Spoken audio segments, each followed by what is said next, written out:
நடிகர் சத்யராஜ் பேசுறாரு, முத்துக்குமரோட நினைவுனால 5 நிமிஷம் பேசுறாரு.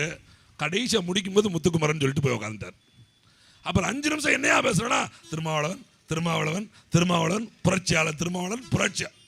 நீங்க யோசிச்சு பாருங்க, முத்துக்குமரன் நினைவு நாளில் கலந்து கொண்ட ஒரு நடிகன் முத்துக்குமரனை பற்றி 5 நிமிஷம் பேச முடியல.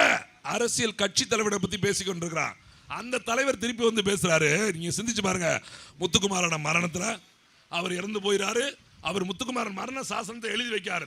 என் உடலை கைப்பற்றி விடுங்கள், காவல்துறை அடக்கம் செய்ய முயற்சி செய்யும், ஆனால் அதை நீங்க விட்டு விடாதீர்கள்.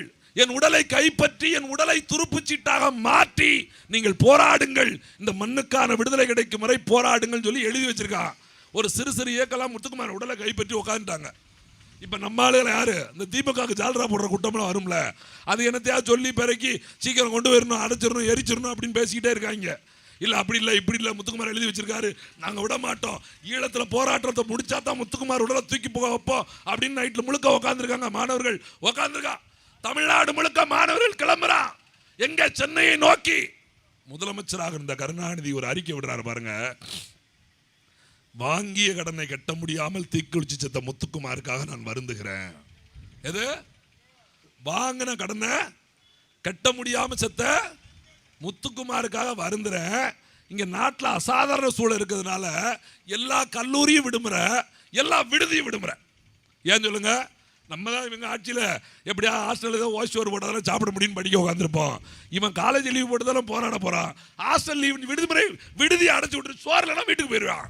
எப்படி போராடுவான்? அப்போ எல்லாரும் கிளம்பி ஊருக்கு போ.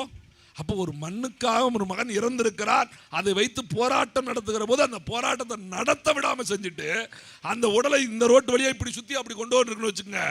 அன்னைக்கு திருமாவளவன் அவர்கள் தான் பேசி அந்த பாதையை வழிமாற்றி சீக்கிரமே அப்படி எரிக்கிறதுக்கு கொண்டு வர வழியை செஞ்சது. இன்னைக்கு சொல்றாரு, நான் சொல்லல, என் கீழே இருந்தவங்க எல்லாம் சொன்னாங்க, அவங்க தான் எவாயால சொல்ல வச்ச.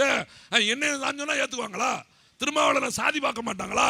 திருமாவளவன் தலைமை யாராவது ஏற்றுக்கொள்வார்களா? திருமாவளவன் எப்படி எல்லோரும் ஒத்துக்கொள்வார்கள்? திருமாவளவன் பேச்சை எல்லோரும் எப்படி மதிப்பார்கள்? ஆமா தலைவா, திருமாவளவன் பேச்சை மதிக்க மாட்டாங்க, திருமாவளவன் பேச்சை ஏற்றுக்க மாட்டாங்க, உங்களை சாதி பார்ப்பாங்க, நீங்க கீழ் சாதி எதுலாம் சொல்லிடுவாங்க, உங்களுக்கு தோணுது எல்லாம் தெரியுது. ஆனா உங்களுக்கு தெரியுமா, அப்படி யாரெல்லாம் உங்களை சாதிக்காரன் சொல்றானோ அவங்களோட நீங்க 10 வருஷமா கூட்டணியில கட்டி புரண்டு கட்டி பிடிச்சி படுத்து கிடைக்கீங்க. யாரு உங்களுக்கு பொது தொகுதியில சீட்டு கொடுக்க மாட்டேன்னு சொன்னாரு கருணாநிதி, அவரோட கட்சியில தான் நீங்க 10 ஆண்டுகளா கூட்டணியில் இருக்கிறீங்க. உங்களை சாதி தலைவர் சொன்னாரு ராசா, அவங்க கட்சியில தான் நீங்க 10 வருஷமா கூட்டணியில் இருக்கீங்க. ஆனா உங்களை தமிழ் இனத்துக்கான தலைவர் அப்படின்னு சொன்ன ஒரே ஆண்மகன் தமிழ்நாட்டில் சீமான் மட்டும்தான்.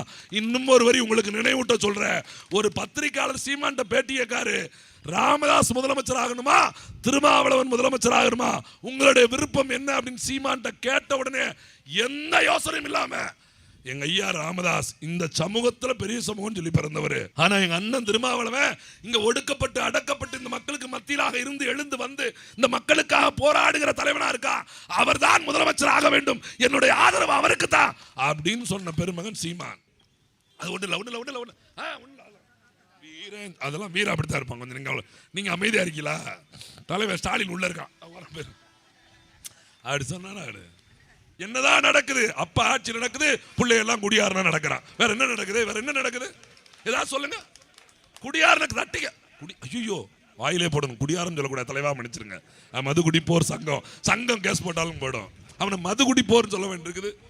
கொலை செய்வனா மது பிரியர்கள் இல்லையா? அப்படி இல்லையா?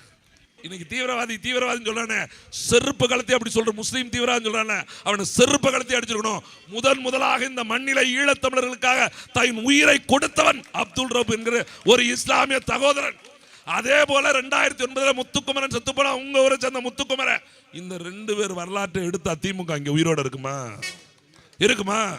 ஒரு பராசக்தி மாதிரி ஒரு தராசக்தியை படுத்துட்டுருவோமா?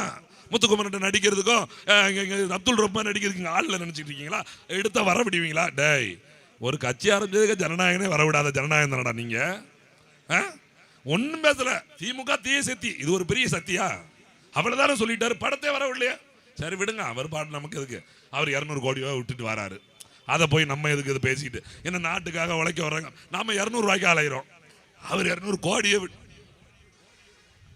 ஒருவேளை 200 கோடினா 50 வடை நினைச்சு இந்த 1000 சொத்து இவ்வளவு நாள் என்ன பண்ணிருப்பாரு? இதெல்லாம் யாரும் கேட்க மாட்டாங்க. அப்ப அந்த பணத்தெல்லாம் என்ன பண்ணுறாங்க? அதெல்லாம் கேட்க மாட்டாங்க. என்ன சிக்கல்னா, ஒரு அரசியல் இந்த மண்ணிலே கேள்வி கேட்கிற அரசியலாக மாறிவிடக் கூடாது. நம் முத்துக்குமரோட மரணம் அதைத்தான் சொல்கிறது. இங்க கேள்வி எழுப்பப்பட வேண்டும். ஒரு தலைமை உருவாக்க வேண்டும். என்ன அர்த்தம்? கேள்வி எழுப்பப்படுறோம். இன்னைக்கு கேள்வி எழுப்பப்படுகிறது உறவுகளே. கூடங்குளம் என்கிற அணுகுலை தொடங்கப்படுகிற போது 1000 நாட்களுக்கு மேலாக அரசை எதிர்த்து போராட்டம் நடத்தியது மக்கள். அதுக்கு முத்துக்குமரோட மரணம் அதை விளைவித்து விட்டது. அதுதான் சத்தியம். அதுதான் சத்தியம். ஸ்டெர்லைட் என்கிற ஒரு ஆலை நிரந்தரமாக மூடப்பட்டது என்றால் அது மக்களுடைய போராட்டம். அது முத்துக்குமரன் மரணம் ஏற்படுத்திய உண்மை. அவனை உணர நீ உன்னிலிருந்து உன் போராட்டத்தை உன் தலைமையை தேடிக்கொள்ள வேண்டும் சொல்றான்ல. நாங்கள் தேடி கொண்டு வந்திருக்கிறோம். சீமான் என்ற பெருமகனை இந்த மண்ணின் தலைவனாக இந்த இடத்துல கொண்டு வந்து சேர்த்திருக்கிறோம். பேசிக்கிட்டு எவனை கூட்டு இப்படி விஜயகாந்த் கிட்ட வருவாங்க போயிருவாங்களா? தேமுதிக அங்கே வருமா போயிருமா? ஓபிஎஸ் வந்துருவாரா போயிருவாரா? புதிய தமிழை வருமா போகுமா? மிச்சம் ஏதாவது கட்சி இருக்கா இல்லையா? தம்பி மதி மகாராஜன் சொன்ன மாதிரி ஒருத்தருக்கும் கட்சியாவது இருந்தால் கூட சொல்லுங்க, வாங்கடா கூட்டணி பேசும், வாங்க கூட்டணி வாங்க கூட்டணி வாங்க கூட்டணி.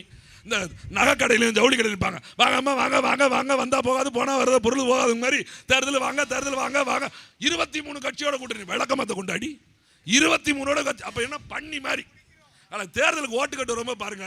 பல கட்சி கட கட கடன் பறக்கும். டேய், இந்த கட்சி கொடி எதுக்கு தெரியுமா? முதல்ல கட்சியில் கொடியில் இருக்கக்கூடிய வண்ணங்கள் எதை குறிக்க தெரியுமா? இந்த மண்ணில் இருக்கிற வறுமையும் இந்த மண்ணில் இருக்கிற சிக்கல்களையும் போக்குவதற்காக ஒரு கொடி அறிமுகப்படுத்துறீங்கடா. அதுக்கு தான் வண்ணம் வைக்கிறீங்கடா. இப்ப பல வண்ணத்தை வச்சுட்டு இப்படியே பறக்குது. எந்த கொடி பறக்குன்னு தெரியாம போயிடும். இதுல என்னன்னா, நம்மளால பாருங்க, தமிழர்ல சாதியா பிரிச்சு வச்சிருவாங்க. திராவிட ஆட்சியில ஏண்டா சாதியா இருக்கா? செருப்பு கழுத்தை அடிக்கணும்டா அவனை. திராவிட ஆட்சியில ஏண்டா சாதியா இருக்கா? தமிழனா ஒண்ணு சேர்ந்துன்னா இவன் சாதின்றான். இல்ல திராவிட நம்ம எல்லாம் திராவிட நல்லா. எப்படி திமுக ஆட்சியில சாதி கொலை நடக்கல? அதிமுக ஆட்சியில சாதி கொலை நடக்கல? ஏன் நீங்களே சுட்டு கொல்லல? திமுக ஆட்சியில போய் சுட்டு கொல்லல? இங்க இருக்கிற இந்த தூத்துக்குடி மாவட்டத்துல இந்த பெலிக்ஸ் ஒரு மகனையும் போட்டு அடிச்சு கொலை செய்யல காவல்துறை வச்சு? ஏன் 20 தமிழர்களை சுட்டு கொலை செய்யல? ஏன் எத்தனை காவல் ஆக்கப்பட்டது எத்தனை பேர் நடந்திருக்கு? ஏன் அப்பெல்லாம் எங்க போச்சு? தமிழன் ஒருத்தன் சேரணும். நீங்க என்னடா போராட்டம் நடத்துற அவன் யாருன்னு பார்த்தியா? அவனை தலைமை அவன் என்ன சாதி, நீ என்ன சாதி? அவன் முன்னாடி போய் உட்காந்துக்கிட்டு நான் என்னங்க நாடார் இருக்கு இல்லை, நாடார் எல்லாம் கொஞ்சம் கருப்பா இருக்காங்க. பக்கத்தில் மறவர் கொஞ்சம் வெள்ளையா இருக்காரு. எது ஒரு தேவர் கொஞ்சம் வெள்ளையா இருக்காரு, லுக்கா இருக்காரு, நல்ல பேண்ட் எல்லாம் போட்டு இன் பண்ணியிருக்காரு. போலீஸ் கீஸ் அவங்கள பார்த்தா ஒரு வணக்கம் போடுறாங்க. பொதுமக்கள் நல்ல மரியாதை. பொம்பளை பிள்ளைய பார்த்தா கையெடுத்து கும்பிடுறாரு. ரொம்ப நல்ல மனுஷனா இருப்பான்னு பார்த்து அவங்ககிட்ட போய் நம்ம தெருல ஒரு வேலும் சரியில்லை, கொஞ்ச நாளைக்கு நம்ம நாடாருக்கு தேவர் தலைவராக இருப்போம்னு சொன்னா ஒத்துக்குவானே அவனாது? தேவருக்கு தேவேந்திர தலைவராக முடியுமா?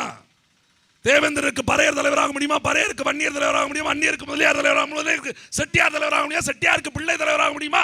பிள்ளைக்கு செங்குந்தர் தலைவராக முடியுமா? ஒருத்தருக்கு ஒருத்தர் ஏத்துக்க மாட்டான். ஆனா ஒட்டுமொத்த நாடாருக்கும் தேவருக்கும் கோணாருக்கும் செட்டியாருக்கும் முதலியாருக்கும் பிள்ளைக்கும் தேவருக்கும் தேவேந்திர எல்லா பேருக்கும் சேர்ந்து தெலுங்கன் தலைவனா இருக்கா. சூடு சொரல, சோத்துல உப்பு போடல, தோணணும்ல. ஏண்டா தமிழ் சாதியில தமிழ் பேசுற இன்னொருத்தர போய் நீ சாதி எனக்கு அப்புறம் நீ தலைவன் கேட்கிற? அவன் தமிழையே இல்ல, அவன் தாய்மொழி தமிழே இல்லை. இன்னைக்கு கருணாநிதி மக ஸ்டாலின் முதலமைச்சராக உட்கார்ந்துருக்காரு. சேகர் பாபு தமிழர் கிடையாது. ஏவாவளி நெடுஞ்சாலைத்துறை அமைச்சர் தமிழர் கிடையாது.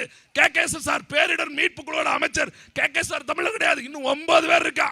அது ஒரு வீட்டுக்குள்ளே 2 பேர் படுத்து கிடக்கா. முதலமைச்சர் அங்கிட்டு கிடக்கா, துணை முதலமைச்சர் இங்கிட்டு கிடக்கா. இது என்னன்னா பாருங்களேன், கருணாநிதி அது அவருக்கு நம்பிக்கை இருந்துச்சு. நம்ம ரொம்ப லேட்டாக தான் ஜாவோம். அவருக்கு அவர் மேல நம்பிக்கை இருந்துச்சு. நம்ம எப்படி செண்டம் போட்டு தான் ஜாவோம் அப்படின்னு சொல்லி பையனை உட்காரான். நீ இப்பயே ஆயிடக்கூடாது, அப்படியே சொல்லி முதல்ல மேயரு, அப்புறம் எம்எல்ஏ, அப்புறம் அமைச்சர், அப்புறம் உள்ளாட்சித்துறை அமைச்சர், அப்புறம் தான் அதில் செயல் தலைவடியாக கொண்டு வந்தாரு. இவருக்கு நம்பிக்கை நம்ம அடுத்த போனாலும் போயிடுவோன்னு வந்து ஆட்சிக்கு வந்தோன்னே எம்எல்ஏ 2 ஆண்டுல துணை முதலமைச்சர், அது அமைச்சர், விளையாட்டுத்துறை அமைச்சர். உலகத்திலேயேங்க விளையாட்டுத்துறை அமைச்சர் துணை முதலமைச்சரான இந்த நாட்டில் மட்டும்தாங்க நடக்கும். இந்த ஒரு படத்து இந்த ஊரில் மட்டும்தான் நல்லவெல்லாம் இங்கே தான் இருக்க நாட்டுக்கு சாவணுமா இல்லை? அது மாதிரி இந்த நாட்டில் ஏன்னா கல்வி அமைச்சர் வந்து மின்சாரத்துறை அமைச்சர் வரைக்கும் சும்மா உட்காந்துட்டு இருக்காங்க. விளையாட்டுத்துறை அமைச்சர் ரிப்பனை வெட்டி நல்ல வேலை பகத்சிங் உயிரோடு இருக்காரு இங்க. ஆனால் எனக்கு வருத்தமாக இருக்குது. உண்மையிலே இந்த இடத்துல முத்துக்குமரன் பேர் இருந்திருந்தா இந்த மண்ணுக்கு பொருத்தமாக இருந்திருக்கும். அதுக்காக ஆசைப்பட்டு புது பேருந்து கேட்டுறாதீங்க. கெட்டி கருணாநிதி பேரை வச்சுட்டுருவாங்க. ரொம்ப கவனமாக இருக்கணும். போட்டோ கிட்ட எடுத்து வைங்க. இருக்கிறதெல்லாம் புதுப்பிப்பேங்க அங்கே பேரை புதுச்சு வச்சு போயிடுவாங்க. என்னென்ன உங்கள் அப்பன் சொத்துலையும் உங்கள் ஆத்தா சொத்தையும் கொண்டு வந்து கட்டின மாதிரி எங்கே பார்த்தாலும் கருணாநிதி பெரியார் அண்ணா இதே பேர். ஏன் வரலாறு? நம்மெல்லாம் குழந்தையா இருக்கும்போது பாட்டி கதை சொல்லுங்க, காட்டி கதை சொல்லும்போது என்ன சொல்ல தெரியுமா? ஒரு ஊரில் ஒரு ராஜா சொல்ல தெரியுமா? நம்ம கூட்டத்தில் அப்படி நடக்குங்க. திமுக காரங்களாம் இப்படி கொடுக்க முடியுமா? மக்களோட மக்களா நம்ம நிற்கிறதுனால பாருங்க, வாழ்த்துறது கூட வந்துட்டு போறாங்க. அப்ப பாட்டி என்ன சொல்லலாம், ஒரு ஊர்ல ஒரு ராஜா இருந்தாரு, அவர் ஒரு போர் ஒரு வித அப்படி என்னன்னா, ஒவ்வொருத்தரும் வீரம் படைத்தவனாக தன்னையே கதாநாயகனை நினைச்சு தன் குடும்பத்து மகனே கதாநாயகனை உருக்கி கதை சொல்லி வரலாற கதை சொல்ல. பெரிய குடும்பமா இருந்தா 5 வீடை பாதுகாத்துட்டு இருந்தான், வயலுக்கு போயிட்டு இருந்தான். போயிட்டு இருக்கும்போது திடீர்னு வெள்ளம் வந்துருச்சு. வெள்ளம் வந்தோடனே இப்படி ஊருக்குள்ள போய் சொல்லணுமே நினைச்சா, அப்போ ஒருத்தர் மாடசாமின்னு வந்தா, நான் இதை பாத்துக்கிறேன், காலை வச்சு தடுத்திருக்கேன், சீக்கிரம் போய் சொல்லிடு, கழுத்தளவு தண்ணி வரதுக்குள்ள வந்துட்டா நான் காலை எடுத்து வந்துருவேன்னு சொல்லுவான். இவங்க ஊருக்குள்ள வந்து சொல்லுவான். நான் சொல்லி இல்ல அவர் இருக்க வரைக்கும் தண்ணி வரான்னு சொல்லிட்டான், அப்படியே விட்டுருவோம், நம்ம இங்கே இருப்போம் இருந்து. அவன் தான் எல்லை காத்த மாடசாமி ஆயிட்டா, எல்லை காத்த ஐயனார் ஆயிட்டா, இப்படி வெட்டுடையால் காளியா மாறிட்டா, இப்படி குலதெய்வம் மாறிட்டான். அவனெல்லாம் கதையா வரலாற கதையா சொன்னாங்க.